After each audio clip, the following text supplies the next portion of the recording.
Nah, terus kalau kita lihat kalau surplus ekspornya mulai masuk pelan-pelan ke Indonesia, maka akan ada tambahan likuiditas bagi bank. Jadi bank-bank yang ketat likuiditasnya tahun ini kemungkinan akan nambah likuiditasnya tahun ini, dan dia bisa lending, punya kemampuan buat lending powernya lebih tinggi. Nah, terus kalau kita lihat selain ekspor impor batu bara dan minyak sawit ya, kita lihat bahwa ada terjadi shifting ya, ada terjadi shifting di ekonomi Indonesia. Ada shifting dalam perekonomian Indonesia apa? Sekarang kita bisa ekspor besi dan baja lebih banyak dari minyak sawit. Jadi ini terjadi structural change ya di Indonesia. Kalau dulu ekspor kita cuma 2, tahun 2019 aja lihat ya. Ekspor kita batu bara 18 billion, minyak sawit 14 billion. Besi dan baja cuma 7 billion. Sekarang besi dan baja dalam hanya waktu 3 tahun bisa ngalahin minyak kelapa sawit. Artinya apa? Andai kata batu bara dan minyak kelapa sawit harganya tertekan karena resesi, masih ada besi dan baja. Dan 80% besi dan baja ini dikirim ke China. Jadi kalau China ekonominya tumbuh kencang, ekspor besi dan baja kita itu masih besar. Makanya kenapa trade surplus kita ini akan stable tinggi tahun ini. Nah, begitu trade surplus stable tinggi, ini yang nggak ada di Indonesia tahun lalu. Tahun lalu, ekspor resip Indonesia itu kabur ke luar negeri. Ke Singapura, ke Hong Kong, karena dapat deposito lebih tinggi. Nah, tahun ini, BI mengeluarkan yang namanya term deposit falas. Nah, term deposit falas ini bunganya tinggi sekali. 12 bulan itu, kalau eksportir mau nabung di BI, dikasih bunga 4,9% dalam dolar. Jadi begitu The Fed potong suku bunga, katakanlah 100 basis point sesuai dengan prediksi tadi bond traders dalam waktu dekat, maka instrumen term deposit falas BI-nya akan diburu asing. Nah, kalau itu yang terjadi, maka akan terjadi kenaikan cadangan devisa Indonesia. Seperti trennya sudah mulai kelihatan, terjadi kenaikan cadangan devisa.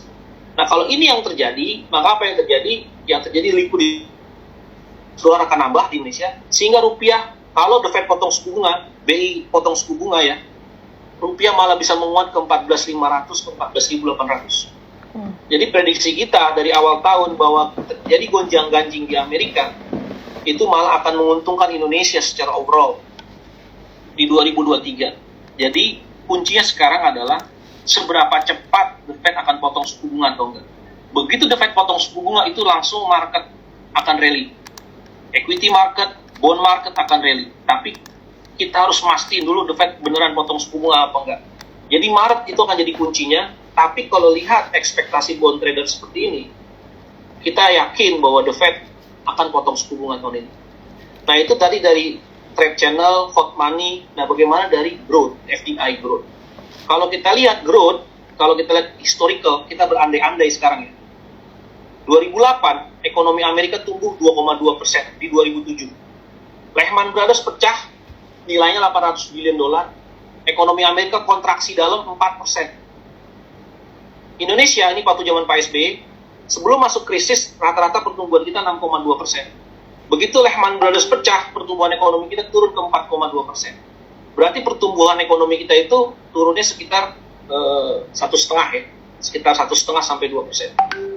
Jadi kalau Indonesia pertumbuhan ekonominya di 5%, terus Amerika kontraksi katakanlah 4%, sedalam 2008, dan menurut saya sih tahun ini nggak akan sedalam 2008 ya. Karena kalau 2008 itu kan salah satu bank 10 besar atau 5 besar di Amerika ya. Kalau terjadi contagion effect dan akhirnya The Fed harus step in, naikin QE dan potong suku bunga, paling enggak pertumbuhan ekonomi kita akan ke 3%. Kalau Amerika minus 4%, pertumbuhan ekonomi kita tahun ini paling rendah ke 3% sampai 3,5%. Itu persis seperti prediksi kita di awal tahun 2023. Kita antisipasi ini akan terjadi, maka kita put our number 3,5% di 2023. Jadi worst skenario-nya kalau Amerika negatif 4%, dan which is menurut saya agak impossible ya 4%, karena The Fed udah mulai QE dan dia akan potong suku bunga, tinggal duluan mana, cepet-cepetan mana pecahnya sama The Fed-nya responnya. Jadi kemungkinan besar kita masih akan tumbuh. Apalagi tadi kita punya trade surplus luar biasa dan kita punya pent-up demand. Jadi kelas menengah kita tahun lalu itu yang punya duit banyak itu baru spending di leisure, di restoran, hotel, sama transportasi jalan-jalan. mereka belum spending di durable goods. Nah, tahun ini saya prediksi mereka akan spending di durable goods, kayak otomotif, terus juga kayak perumahan. Apalagi kalau benar bunga dipotong, itu mereka akan terinsentif banget untuk beli durable goods. Kalau suku bunga dipotong, mereka akan terinsentif, dan penjualan mobil motor dan perumahan mungkin akan naik mulai di kuartal ketiga dan keempat tahun ini. Jadi sektor-sektor yang sensitif terhadap tingkat suku bunga itu akan lompat harusnya tahun ini. Dan itu akan membantu pertumbuhan ekonomi kita tidak jatuh ke arah resesi. Jadi ini datanya historical ya. Menurut saya Lehman Brothers efeknya ini jauh lebih besar daripada mark to market loss. Karena kalau mark to market loss itu barangnya masih ada, masih perform sebenarnya US Treasury. Tinggal bagaimana the Fed menginflated harganya. Kalau Lehman Brothers yang dia pegang itu emang udah default, emang udah nggak bisa bayar, udah nggak ada nilainya, Kalau ini masih sangat ada nilai, apalagi ini kan obligasi negara ya. Jadi masih bisa sangat mungkin diselesaikan sama the Fed dalam harga yang waktu. Cuma, this is the biggest problem bagi Amerika. Kalau the Fed potong suku bunga, ini udah kita antisipasi dari Desember. Kalau the Fed potong suku bunga, apa yang terjadi sama petrodollar monetary system? Nah, ini masuk ke geopolitik. Kalau the Fed potong suku bunga, artinya US Treasury menjadi sangat tidak menarik. Pertanyaan besar muncul, siapa yang akan telan US Treasury? Siapa yang akan beli US Treasury? Asing mana yang mau beli US Treasury? Rusia udah nggak mungkin karena Rusia lagi sama Amerika. China udah nggak mungkin karena China udah bisa beli minyak dan gasnya dari Rusia dengan rubel dan yuan. India juga sama, South Africa sama, negara-negara BRICS dari 2 tahun terakhir sudah melakukan de-dolarisasi.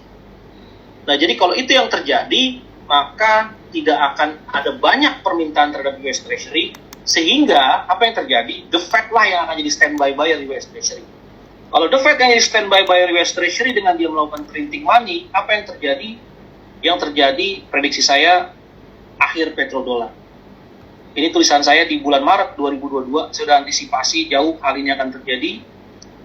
Jadi kalau the Fed potong suku bunga karena resesi 2023, kita bilang akan ada kemungkinan skenario stagflasi global, di mana pertumbuhan ekonomi akan melambat, tapi harga barang akan kembali naik tinggi.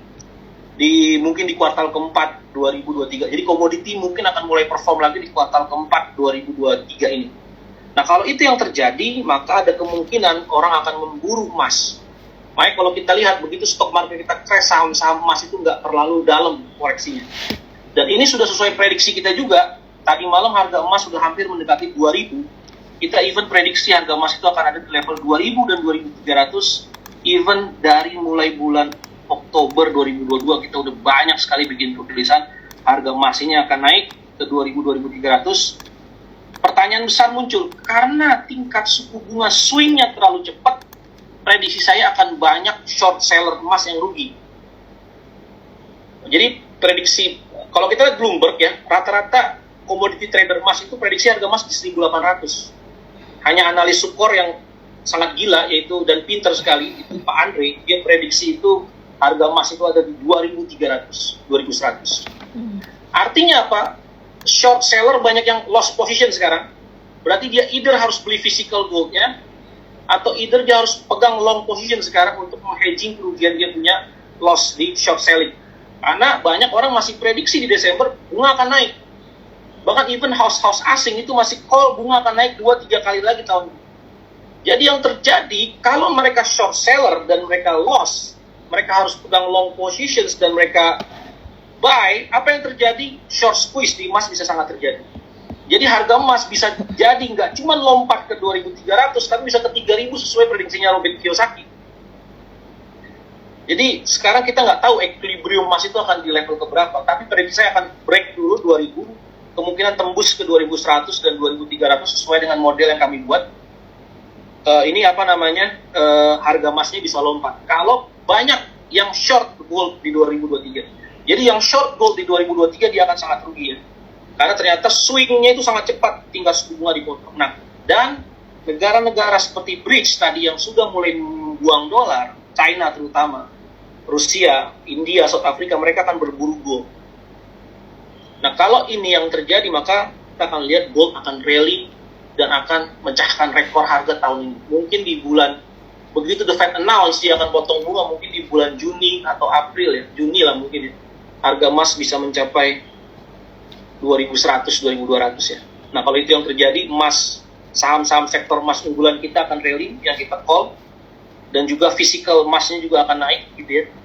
Dan baru di kuartal ketiga, keempat, mungkin kuartal keempat, sektor-sektor yang sensitif terhadap suku bunga itu akan naik, seperti you name it, ya, seperti tech company, ya, digital bank, industri perbankan, properti, otomotif, itu mungkin akan diuntungkan dari rewriting pemotongan tingkat suku bunga.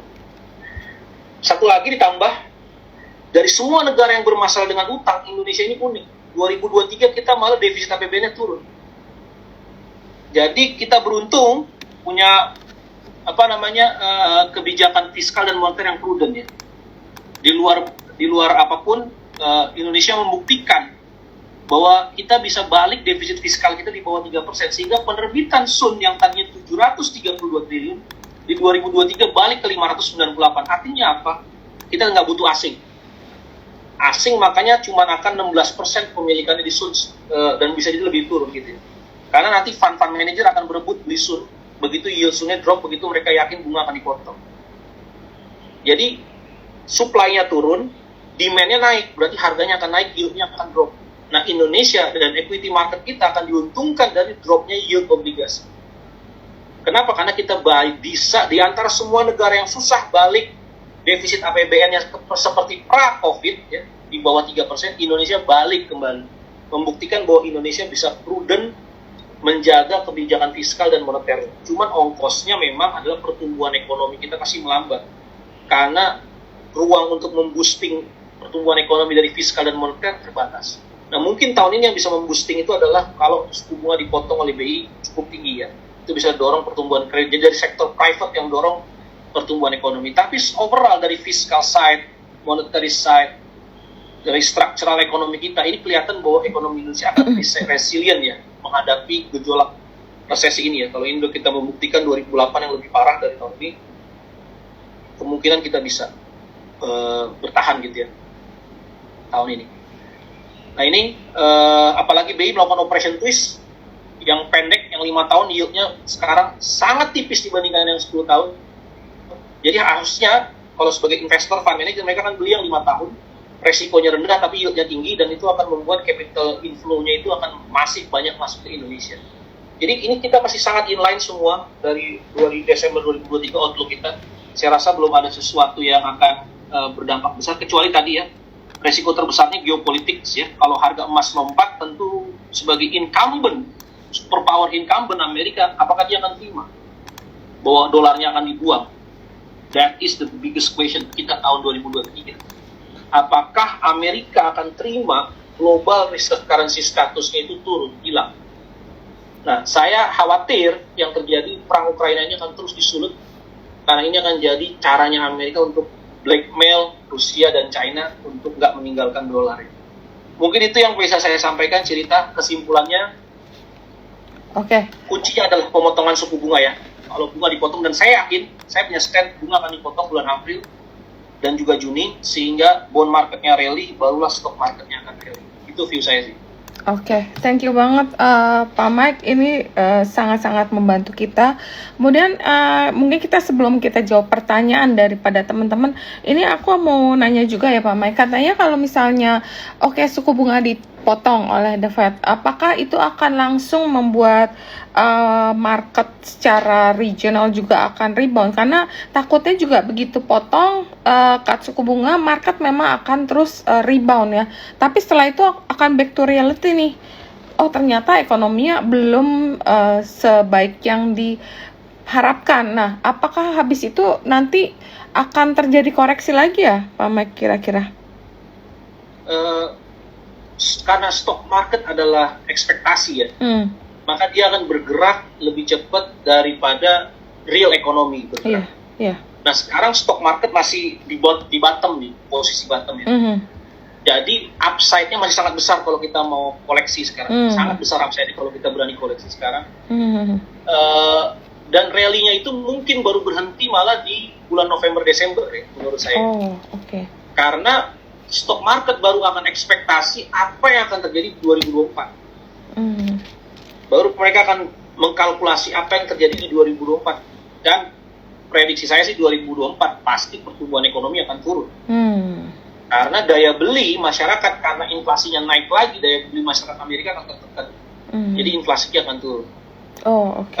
Daya belinya akan turun, growth story-nya akan turun, dan itu baru akan buat stock marketnya mungkin koreksi di kuartal pertama 2024 ya.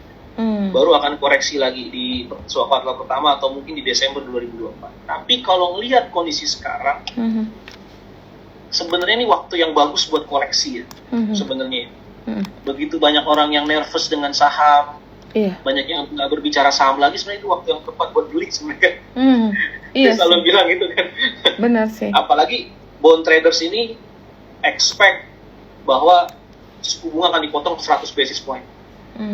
Ini ya kuncinya ya, grafik saya ini ya. Ini yang 2 tahun dan Fed Fund Rate udah 100 basis point itu. Oh, oke.